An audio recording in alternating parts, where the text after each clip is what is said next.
So hello everyone, welcome to all. अभी तक हम लोगों ने अकाउंटेंसी का ऑलमोस्ट सारा टॉपिक देख लिया है। अब हम लोग लास्ट बुक की तरफ मूव कर गए थे। लास्ट बुक में मैंने आपको जो पहला चैप्टर है एनालिसिस ऑफ फाइनेंशियल स्टेटमेंट वो मैंने करा दिया। वीडियो थोड़ा बड़ा हो रहा था तो मैंने इसे दो पार्ट में डिवाइड कर दिया, बैलेंस शीट का अलग और पीएल अकाउंट का अलग। अब पहला चैप्टर करना बहुत इंपॉर्टेंट है क्योंकि वो फॉर्मेट है। फॉर्मेट जब तक आप समझोगे नहीं आगे कोई भी काम नहीं हो पाएगा। ठीक है, तो अगर पहला चैप्टर नहीं कवर किया हो तो उसको जरूर देख लेना। और वैसे भी पहले चैप्टर्स मैंने आपको कहा था 3 to 4 मार्क्स तो फिक्स आएगा ही आएगा क्वेश्चन।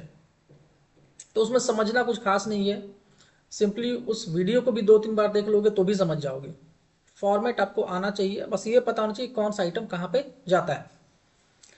अब मैं नेक्स्ट जो चैप्टर है हमारा कंपैरेटिव कॉमन साइज, उसको मैं थोड़ी देर के लिए साइड कर दिया मैंने क्योंकि बड़ा इजी चैप्टर है, वो हम लोग किसी और दिन कर लेंगे। मुझे लगता है कि रेशियो पहले कराना ज़्यादा इम्पॉर्टेंट है क्योंकि जो आपका ये रेशियो जो चैप्टर है ना, ये सिर्फ 11-12 नहीं आगे जाकर भी बहुत इंपॉर्टेंस रखता है। अच्छा, मार्क्स के पॉइंट ऑफ व्यू से बात करें तो इसका 6 मार्क्स तो फिक्स है, पर 8 मार्क्स तक भी इसका वेटेज जा सकता है। ठीक है, और ये बहुत ईजी चैप्टर है, कंप्लीटली फार्मूला बेस्ड है। अगर आपको फार्मूला याद है तो ये चैप्टर आपका इजीली कवर हो जाएगा और एग्जाम में भी पक्का बना के आओगे। हाँ, कुछ क्वेश्चन है जहाँ पे फॉर्मूला को यूज़ करना आपको आना चाहिए, वो हम लोग यहाँ बात करेंगे कैसे कैसे इसको यूज़ करते हैं। टोटल अगर बात करें फॉर्मूला का तो मैं लास्ट में आपको एक फॉर्मूला का चार्ट भी दे दूंगा। ठीक है, आपके पास टोटल 18 फार्मूलाज होंगे जो आपको याद रखना होगा। मैं उसका कुछ ट्रिक भी बताऊंगा याद करने का। ठीक है, ताकि एग्जाम में आप परफॉर्म करके आ पाओ। मान लो भूल भी गए तो याद आ जाए। तो चलिए पहले शुरू करते हैं इसको और धीरे धीरे हम लोग 1 by 1 बात करेंगे इसके ऊपर। ठीक है, चलिए। ये चैप्टर का नाम है आपका अकाउंटिंग रेशियो।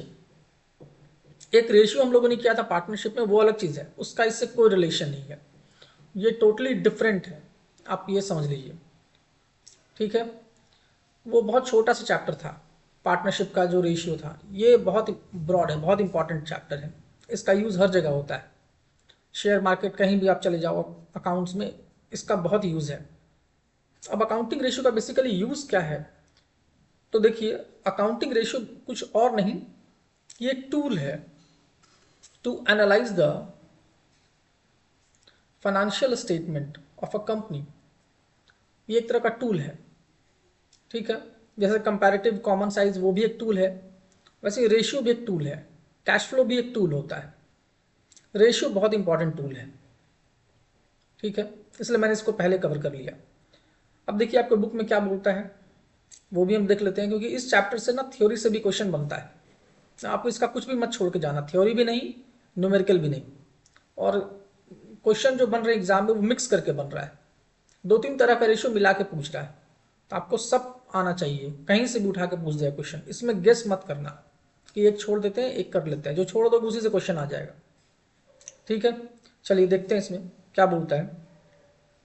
तो रेशियो एनालिसिस के बारे में बोलता है, it is a technique which involves analysing the financial statements bye calculating various ratios. ठीक है, ये तो मैंने पहले ही बताया था कि ये एनालिसिस वाला काम करता है फाइनेंशियल स्टेटमेंट का रेशियो के मदद से। It is the most important and powerful tool for measuring performance of business enterprise. इसका मेन पर्पस क्या है ये याद रखना, measurement of performance of a business enterprise. In short में बताऊं तो बिजनेस का फाइनेंशियल साउंडनेस, उसका परफॉर्मेंस हर एंगल से चेक करता है ये। प्रॉफिटेबिलिटी के रिस्पेक्ट में, लिक्विडिटी के रिस्पेक्ट में, सॉल्वेंसी के रिस्पेक्ट में। ठीक है, हर एक एंगल से चेक करता है। उन सब का रेशियो आपको दिया हुआ है। वैसे तो बहुत तरह के रेशियो होते हैं, पर आपको कुछ लिमिटेड ही पढ़ना, हम लोग वही उतना ही कवर करेंगे जो आपके एग्जाम पर्पस के लिए इंपॉर्टेंट है, आपके सिलेबस में जो दिया हुआ है। चलिए इसका ऑब्जेक्टिव क्या है वो देख लें। तो मैंने ऑब्जेक्टिव लिख दिया पॉइंट वाइज, आप भी पॉइंट वाइज ही याद रखोगे, एग्जाम में पॉइंट वाइज ही मेंशन करके आओगे, कहानी बनाकर नहीं लिखोगे। नंबर पॉइंट वाइज ही आता है, पॉइंट वाइज लिखोगे तो ही नंबर सही से मिलेगा। देखिए पहला objective, to know the areas of an enterprise which need more attention. ठीक है, इस पॉइंट में जो कीवर्ड है तो ऐसा एरिया को फाइंड आउट करना, to know the area which need more attention. ठीक है, बिजनेस में कौन सा एरिया है जहां पे ज्यादा अटेंशन की जरूरत है, ज्यादा मैनेजमेंट को ध्यान देने की जरूरत है, वो। दूसरा ऑब्जेक्टिव है इसका, to know about potential areas which can be improved. Potential areas का मतलब ऐसा एरिया जो अंडर परफॉर्म तो कर रहा है, पर उस पर ध्यान दिया जाए, थोड़ा इंप्रूव किया जाए तो वो अच्छा परफॉर्म करेगा और प्रॉफिटेबिलिटी आपका इंक्रीज करेगा। ठीक है। थर्ड है आपका, to make inter as well as intra form comparison. Inter form का मतलब दो कंपनी के बीच में कंपैरिजन को कहते हैं इंटर फॉर्म। इंट्रा फॉर्म का मतलब आपके ही कंपनी में दो अलग अलग डिपार्टमेंट या दो अलग अलग एक्टिविटी के बीच में कंपैरिजन। ये basically comparative and common size की बात कर रहा है, उसमें हम लोग यही काम करते हैं, इंटर फॉर्म और इंट्रा फॉर्म। नेक्स्ट है आपका, to provide analysis of liquidity, solvency, activity and profitability of an enterprise. Basically यही चार कैटेगरी हम लोग को कवर करना है। लिक्विडिटी के पॉइंट ऑफ व्यू से रेशियो पढ़ना है, सॉल्वेंसी का पढ़ना है, एक्टिविटी का पढ़ना है और प्रॉफिटेबिलिटी का पढ़ना है। और लास्ट ऑब्जेक्टिव है, to provide information useful for making estimates and preparing the plans for future. मतलब प्रेजेंट में आपने क्या गलती किया, क्या परेशानी रह गई, वो रेशियो के थ्रू पता लगाया जा सकता है और इसको ध्यान में रखकर फ्यूचर में हम अच्छे से फाइनेंशियल प्लान प्रिपेयर कर सकते हैं। इसमें भी ये मदद करता है, मतलब मैनेजमेंट के पॉलिसी फॉर्मेशन में या प्लानिंग में, उन सब में हेल्प करता है ये। इसका एडवांटेज क्या है ये देख लो। तो it is useful in analysis of financial statement, ये तो पहले ही पढ़े तो वही रिपीट हो गया। It helps in simplifying accounting figures.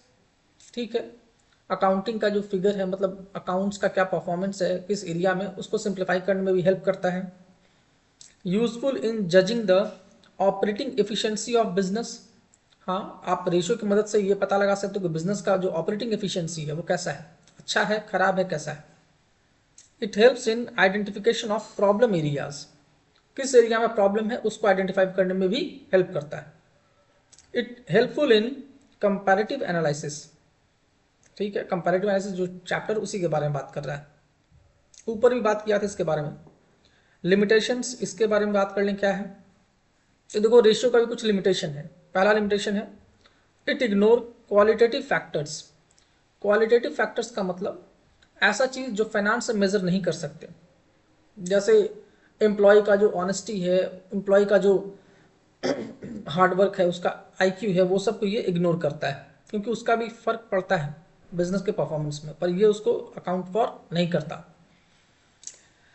Ratio are affected by window dressing. ये विंडो ड्रेसिंग क्या होता है, 11th में ही पढ़े थे तुम लोग इसके बारे में। विंडो ड्रेसिंग का मतलब किसी फिगर के साथ छेड़छाड़ करना, उसको मैनिपुलेट करना, मैनिपुलेट करके गलत दिखाना। तो इस मैनिपुलेशन से आपका रेशियो भी अफेक्टेड हो जाता है। ठीक है, रेशियो उसके बीच में फर्क नहीं कर पाएगा, जैसा तुम मैनिपुलेट करके दोगे उसी अकॉर्डिंग रेशियो भी अपना रिजल्ट निकाल के दे देगा। तो अगर फिगर गलत है, रेशियो भी गलत आ जाएगा।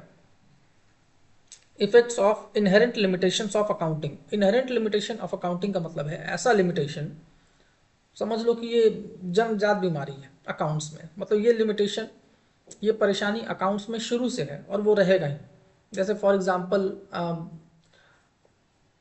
आपका जो डिप्रिसिएशन है, तो डिप्रिसिएशन का एक लिमिटेशन होता है कि आप डिप्रिसिएशन कैलकुलेट करने के लिए आपको एस्टिमेट करना पड़ता है, लाइफ ऑफ एसेट्स या वैल्यू ऑफ एसेट्स का कुछ हद तक एस्टिमेट करना पड़ता है, लाइफ तो खास करके।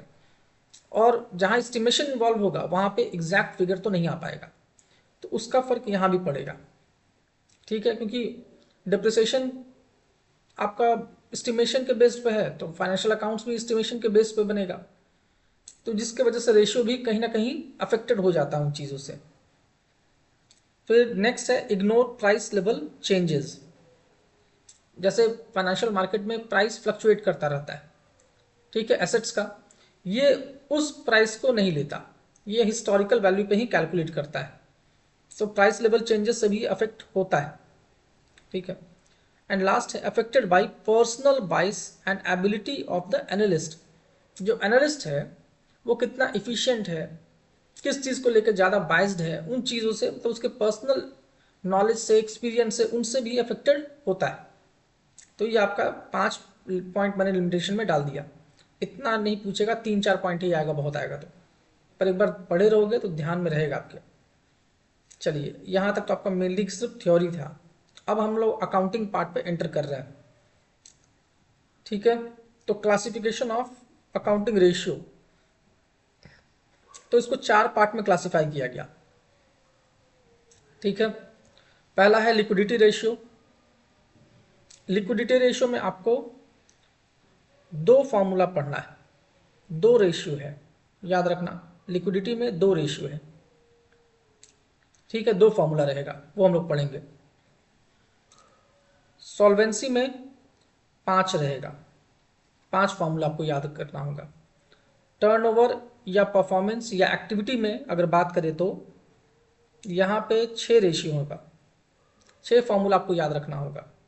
एंड लास्ट प्रॉफिटेबिलिटी में यहाँ भी आई थिंक 5 रेशियो है, 5 आपको याद रखना है। टोटल कितना हो गया? टोटल आपके पास 18 फॉर्मूलाज होंगे जो आपको याद रखना है। इसको याद कैसे रखना है वो भी सिखाऊंगा आपको, ठीक है। तो चलिए, पहले तो आपको चारों का नाम याद होना चाहिए। पहला लिक्विडिटी रेशियो, दूसरा सॉल्वेंसी रेशियो, तीसरा टर्नओवर रेशियो और चौथा प्रॉफिटेबिलिटी रेशियो। अब हम लोग इसको 1 बाय 1 कवर करेंगे। सबसे पहले स्टार्ट करते हैं लिक्विडिटी। मैं कोशिश करूंगा कि आज कम से कम 2 तो कवर करा ही दूं एक वीडियो में, ठीक है। इसको 2 वीडियो में ही हम लोग कवर कर ले पूरे चैप्टर को, ताकि आपका टाइम सेव हो। चलिए देखते हैं लिक्विडिटी रेशियो ये क्या कहता है। इसका नाम लिक्विडिटी रेशियो या शॉर्ट टर्म सॉल्वेंसी रेशियो भी बोला जाता है, ठीक है। जैसे सॉल्वेंसी किसी ऑर्गेनाइजेशन का 2 तरीके से मेजर किया जाता है। एक तो लॉन्ग टर्म सॉल्वेंसी, जो एक्चुअली जिसको हम लोग सॉल्वेंसी कहते हैं वो। दूसरा शॉर्ट टर्म सॉल्वेंसी, मतलब मान लो किसी ऑर्गेनाइजेशन के पास बहुत सारा एसेट्स है, फिक्स एसेट्स है, बट करंट एसेट्स मतलब लिक्विड एसेट्स निल है, करंट एसेट एकदम खत्म है, जीरो, तो भी वो इनसॉल्वेंट माना जाता है। ये बिल्कुल वैसे बात हो गई कि मान लीजिए आपके पास बहुत बड़ा बिल्डिंग है, रहने को बहुत बड़ा घर है, पर जेब में 1 भी रुपया नहीं है, तो आप घर थोड़ी ना खाओगे। कुछ भी आपको छोटी मोटी ज़रूरतें होंगी, उसके लिए क्या घर बेचोगे? वो लंबा प्रोसेस है, आपके पॉकेट में कुछ कैश होना चाहिए। तो ऑर्गेनाइजेशन में भी ये देखा जाता है कि कंपनी के पास कितना का ऑर्डर है उससे कोई फर्क नहीं पड़ता, कितना प्रोडक्शन है उससे फर्क नहीं पड़ता, उसके पास लिक्विड एसेट्स है कि नहीं है। अगर लिक्विड एसेट नहीं है तो रॉ मटेरियल नहीं खरीद पाएगा, वर्कर को पे नहीं कर पाएगा, तो उसकी कंपनी तो ऐसे ही पिट जाएगी। इसलिए कंपनी के पास फिक्स एसेट तो होना ही चाहिए बिजनेस को रन करने के लिए, बट करेंट एसेट्स भी होना चाहिए। तो हम लोग चलिए लिक्विडिटी पे बात करते हैं। तो this ratio measures the firm's ability to fulfil its short term financial obligation. Short term financial obligation में मेजरली जो आता है वो यही आता है, रॉ मटेरियल का खर्चा मतलब मटेरियल एंड लेबर, और इसके अलावा ओवरहेड जो आपका हो गया, रेंट वगैरह, इलेक्ट्रिसिटी, वो सब भी आ जाएंगे। अब इसमें 2 रेशियो आपको कवर करना है, एक है करंट रेशियो, दूसरा है लिक्विड रेशियो। यहाँ पे आ जाइए, अगला है लिक्विड रेशियो या क्विक रेशियो या एसिड टेस्ट रेशियो, तीनों उसी का नाम है। तो हम लोग पहले कवर करेंगे करंट रेशियो को। इसको करंट रेशियो या वर्किंग कैपिटल रेशियो भी कहते हैं, ठीक है। वर्किंग कैपिटल क्या होता है? देखो, बिजनेस जब हम लोग शुरू करते हैं तो 2 तरह का कैपिटल रहता है हमारे पास। एक तो फिक्स कैपिटल, जिससे हम लोग फिक्स एसेट्स परचेज करते हैं और प्रोडक्शन करते हैं, और दूसरा होता है वर्किंग कैपिटल, मतलब हाथ में कुछ पैसे रखते हैं ताकि डे टू डे एक्टिविटी या डे टू डे रिलेटेड जो भी एक्सपेंस है उसकी भरपाई उससे की जा सके। तो ये उसी कैपिटल की बात कर रहा है, वर्किंग कैपिटल का, जिससे हम लोग रॉ मटेरियल खरीदते हैं, रॉ मटेरियल से फिर प्रोडक्शन होता है, वर्क इन प्रोग्रेस होता है, फिर फिनिश गुड्स, फिर उसको सेल करते हैं तो डेटर क्रिएट होता है, फिर डेटर से पैसा रियलाइज होता है, तो फिर कैश आता है। ये साइकिल, ये जो ऑपरेटिंग साइकिल है, ये चलता रहता है, ठीक है। तो अभी मैं ऑपरेटिंग साइकिल की डिटेल में नहीं जाऊंगा, थोड़ा टाइम लग जाएगा, मैं सीधा इस फॉर्मूला पे आता हूँ। तो यहाँ से भी क्वेश्चन बनता है आपका। तो देखिए, this ratio establishes relationship between current assets and current liability and is used to assess the short-term financial position of business concern. Current ratio of 2:1 is considered to be ideal. ये आपको याद रखना है, कभी कभी MCQ में पूछ देता है कि करंट रेशियो ऑफ 2:1 को हम लोग आइडियल मानते हैं। ठीक है, अब यहाँ पे देखो मैंने आपको फॉर्मूला के तौर पे लिख दिया है, करंट रेशियो या working capital ratio is equal to current asset by current liability. Current asset by current liability होता है, ये फॉर्मूला आपको याद रहना चाहिए। अच्छा, एक बात और याद रखना होगा आपको, that working capital is equal to current assets minus current liability, ये भी होता है। तो चलिए पहले तो हम लोग करंट एसेट्स क्या है उसके बारे में बात कर लें, और करंट लाइबिलिटी के बारे में जो यहाँ पे इंक्लूड होगा, उसके बाद हम लोग उस पर भी एनालाइज करेंगे वर्किंग कैपिटल के ऊपर भी, क्योंकि ये बहुत इंपॉर्टेंट है, अभी काम आएगा इसका। सबसे पहले तो करंट एसेट्स क्या है, क्या क्या आपको आप करंट एसेट मानोगे। तो देखो, करंट जो भी बैलेंस शीट में करंट एसेट था, सब करंट एसेट यहाँ पे नहीं माना जाता है, कुछ एक्सक्लूड भी करते हैं। क्या करते हैं वो सब मैंने यहाँ पे नोट किया, इसलिए आपको ये पढ़ना पड़ेगा एक बार, सिर्फ फॉर्मूला से काम नहीं चलेगा। मेन ये है, आपको एग्जामिनर इसी में फंसाएगा। तो देखिए, करंट इन्वेस्टमेंट, सिर्फ इन्वेस्टमेंट बोलेगा तो हमेशा मानना long term investment. Current investment लिखेगा या उसका टेन्योर लिख देगा तो ही करंट इन्वेस्टमेंट मानना, मतलब जिसका लाइफ 1 साल से कम हो। दूसरा होता है इन्वेंट्रीज, इन्वेंट्री में सब आ जाएगा, आपका raw material, WIP, finish goods सब आ जाएगा। बट एक्सक्लूड क्या करना है आपको, ये देखिए, loose tools, stores and spares, इन्हीं सब पे क्वेश्चन आता है।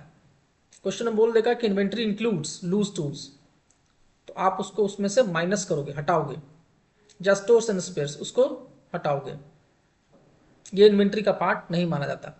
अच्छा, ये लूज टूल्स या स्टोर्स एंड स्पेयर्स होता क्या है, मैं आपको शॉर्ट में बता दूं। तो देखो, जो फैक्ट्री में जो मशीन्स होती हैं, तो मशीन्स का जो रबर बेल्ट उसमें लगता है, या छोटा मोटा जो व्हील होता है, छोटे छोटे स्पेयर पार्ट्स होते हैं, नट बोल्ट हो गया।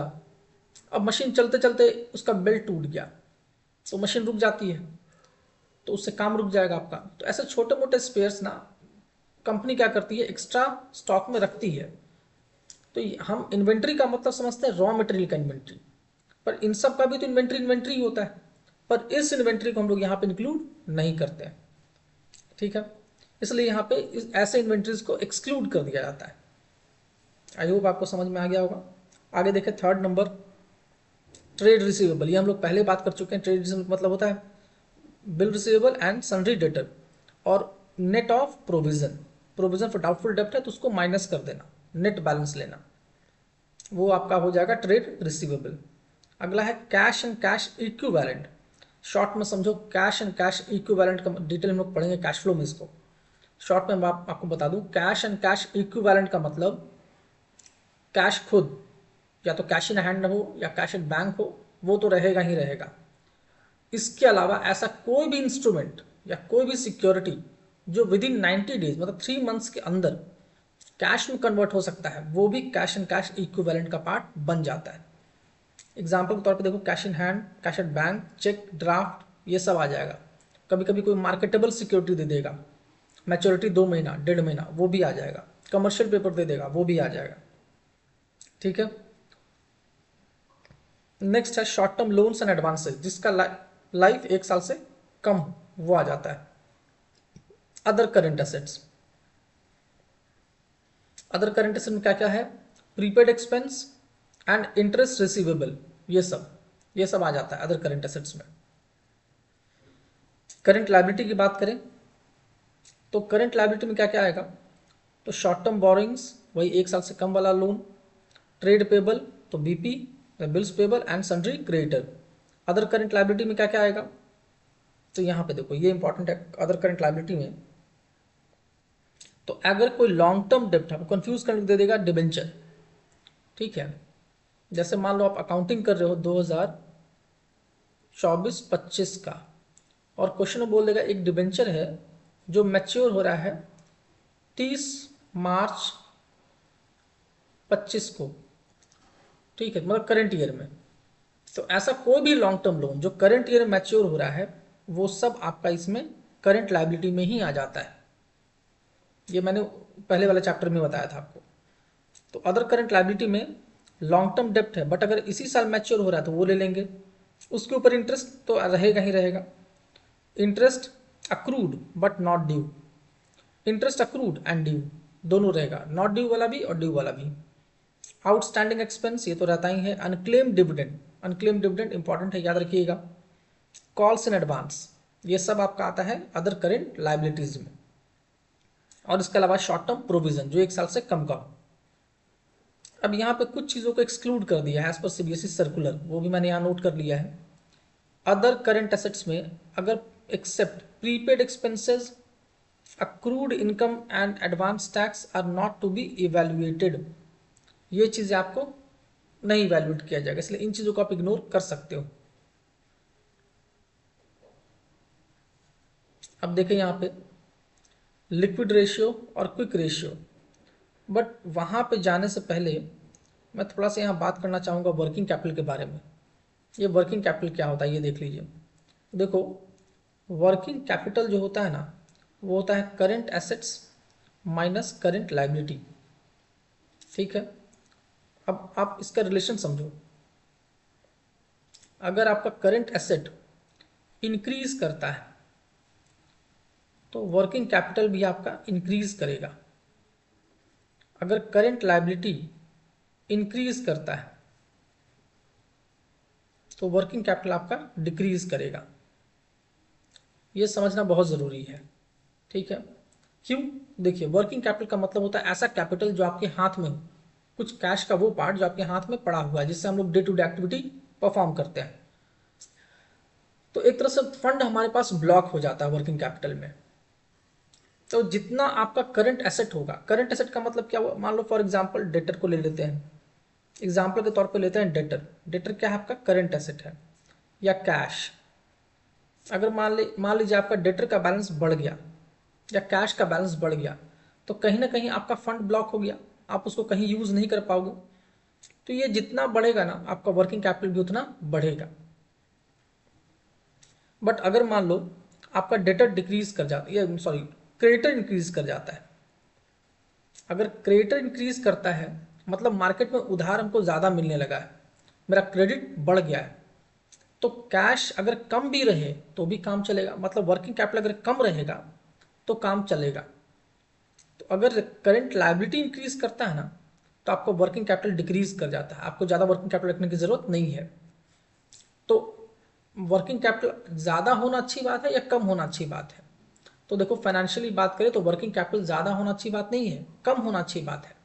क्योंकि एक बिजनेसमैन चाहेगा कि कम से कम पैसा मेरा ब्लॉक हो, क्योंकि जितना कम पैसा ब्लॉक होगा उतना ज़्यादा वो बिजनेस कर पाएगा, ग्रो कर पाएगा। इसलिए इस चीज़ को मैंने आपको समझाया, क्योंकि कुछ क्वेश्चंस ऐसे आते हैं जहाँ पे ये यूज़ होगा। चलिए आगे देखें। इसमें लिक्विड रेशियो के बारे में बात कर लीजिए क्या है। तो this ratio establishes relationship between liquid assets and current liability. अब देखो करंट लायबिलिटी यहाँ पे सेम है जो ऊपर पढ़ा था हम लोगों ने, एक नया चीज़ मिल जाएगा आपको लिक्विड एसेट्स। अब लिक्विड एसेट्स होता है जो करंट एसेट से भी ज़्यादा रेडली कैश में कन्वर्टेबल होता है, उसको लिक्विड एसेट्स कहते हैं। क्योंकि करंट एसेट तो फिर भी 1 साल का टाइम ले लेता है, लिक्विड एसेट 1 साल से भी कम टाइम लेता है, 3-4 महीने का ही टाइम लेता है कैश में कन्वर्ट होने का, इसलिए इसको लिक्विड एसेट का नाम दिया जाता है। मोस्टली 3 महीने का टाइम मान के चलो आप।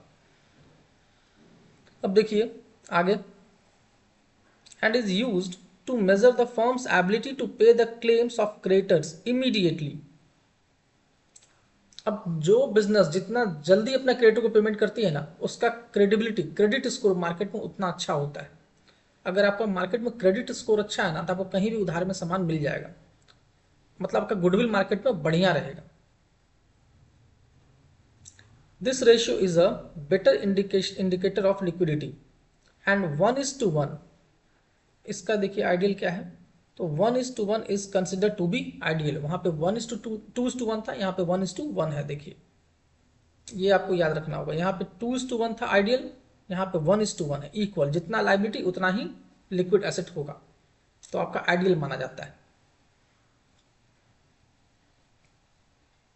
इससे क्या होता है, क्रेडिटर बेफिक्र रहता है, उसको मालूम रहता है कि हम जितना उधार दिए हैं जब चाहेंगे हम पैसा रिकवर हो जाएगा, क्योंकि इसके पास पैसे पड़े हैं। और जिसका लिक्विडिटी पोजीशन अच्छा नहीं होता है उसके पास टाइम पे पैसा पेमेंट करने का ये पोटेंशियल होता नहीं है, तो जल्दी उसको लोग उधार नहीं देना चाहते। इसका फॉर्मूला क्या है ये देख लो। तो लिक्विड एसेट या क्विक एसेट्स दोनों उसी का नाम है, divided by current liability. Liquid asset quick asset में वही सब कुछ सेम ही है लगभग, थोड़ा बहुत का अंतर है वो हम लोग बात कर लेते हैं। ये देखिए ये सेम है, ये भी सेम है, ये भी सेम है। ये देखो, ये याद रखना है आपको। Items excluded in liquid assets are inventories and prepaid expenses. और भी होता है पर आपको mainly question inventory and prepaid expense से रिलेटेड ही मिलता है। तो समझ लो कि जितना भी करंट एसेट है वो सब रहेगा excluding inventory and prepaid expenses, ठीक है। And items included in current liability, current liability में कौन कौन सा लायबिलिटी इंक्लूड है वो देखिए।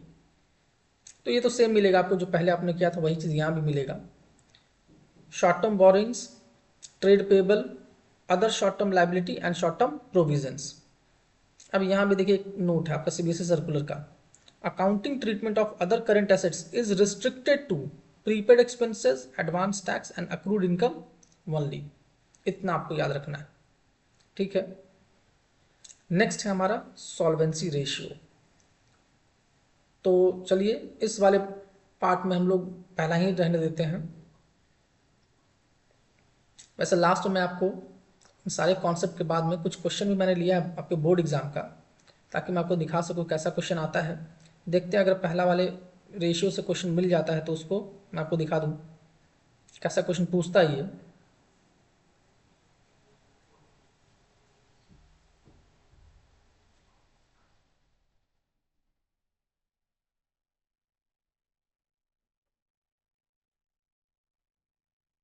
देखिए कुछ इसके जैसा, विच of the following is correct, quick ratio can be more than current ratio, high inventory turnover ratio is good for, ये तो खैर मिक्स क्वेश्चन है, इसको छोड़ देते हैं। इंटरेस्ट कवरेज रेशियो,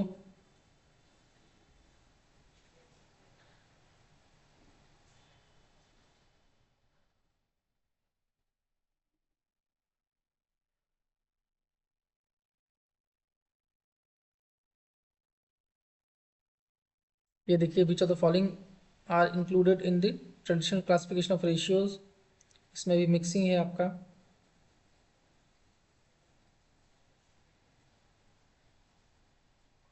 ठीक है, तो मेनली ऐसे ही क्वेश्चन आते हैं, तो मैंने 2021 तक का कुछ एमसीक्यू ले रखा है ताकि आपको समझा सकूं। तो ज़्यादा बेहतर होगा हम लोग इस क्वेश्चन को लास्ट में टेकअप करें जब सारा रेशियो कर लें, क्योंकि मैक्सिमम क्वेश्चन आजकल जो आता है वो मिक्स ही आता है, 2-3 रेशियो मिला के ही आता है। ठीक है, तो चलिए हम लोग नेक्स्ट पार्ट में करेंगे सॉल्वेंसी रेशियो। मैं चाहता हूँ कि इस टॉपिक को आप बड़े अच्छे से करें क्योंकि एग्ज़ाम के लिए बहुत इंपॉर्टेंट टॉपिक है ये। ठीक है, ओके, थैंक यू।